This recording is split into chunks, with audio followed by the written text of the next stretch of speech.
La machine est en route, mais personne ne l'arrêtera. Bientôt elle cassera la clé de voûte et notre monde s'effondrera. Voilà ce que disent beaucoup de personnes pessimistes, mais pour certains réalistes, qui mettent en haut de leur liste des choses à prédire l'apocalypse. Ils nous crient que la fin est proche, que si on continue comme ça, c'est la mort qu'on décroche, qu'on doit tout changer avant de louper le coche. Mais ils ne proposent rien d'autre que de revenir au temps des roches. Doit-on tourner le dos au progrès?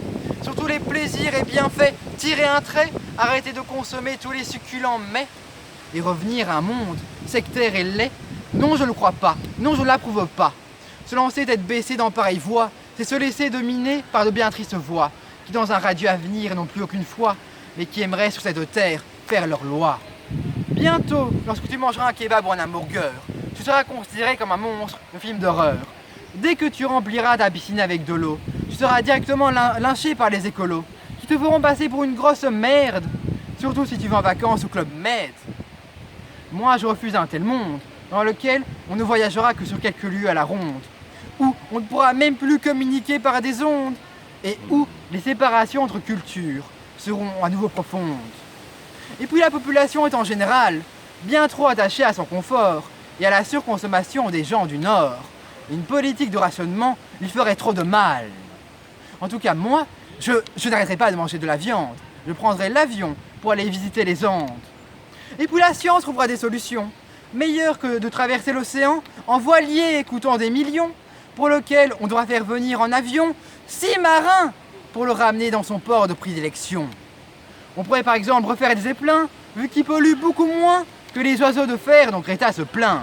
Puis il y a ce superbe projet de fusion nucléaire qui produirait une énergie phénoménale en ne rejetant que des déchets qualifiés de verre à partir d'hydrogène présent en quantité colossale. Seule la science peut trouver de bonnes idées afin de concilier l'écologie et nos libertés. Mais on ne doit surtout pas l'utiliser dans le but de nous terrifier et de nous empêcher de consommer. De plus, si les personnes sont prêtes à changer leur manière de se nourrir et de se déplacer, on peut franchement les féliciter. Et ça ne sert à rien de stigmatiser les bons vivants qui veulent continuer de vivre comme on les a éduqués. J'aimerais maintenant m'adresser à tous ces radicologistes, alarmistes, pessimistes, que je nomme défaitistes. Voulez nous enlever tout espoir d'un futur lumineux et plaisant, nous interdire de jouir comme maintenant et revenir au temps des marchés à bestiaux et des foires.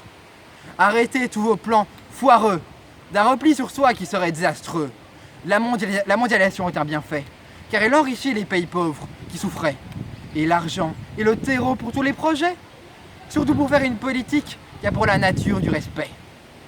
Alors mes amis, ne désespérez point, l'humanité se survivra dans le temps, et cela aussi loin qu'il n'est possible de se l'imaginer. Cela grâce au progrès et à la technologie qui nous permettront de continuer ce merveilleux mode de vie pour lequel nos ancêtres sont battus et ont péri, mais qui ont au final transformé leurs rêves en notre réalité. Réalité qu'on doit, coûte que coûte, préserver.